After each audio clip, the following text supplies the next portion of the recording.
Baginda Rasul telah bersabda, siapa yang menghafal 99 nama Allah masuk syurga. Ini menurut orang syariat.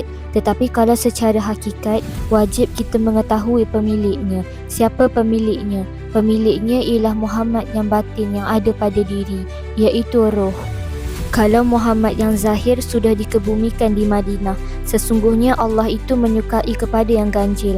Makanya Nur Muhammad ini bila masuk ke jasad, lebur jasad kita, Muhammad yang ada. Jadi Muhammad inilah yang disebut si ganjil. Ramai orang menyebut malam Lailatul Qadar, tetapi apa itu Lailatul Qadar?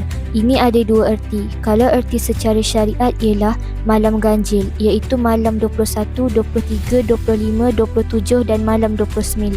Sementara pengertian secara hakikat ialah kita kena cari Lailatul Qadar yang ada pada diri.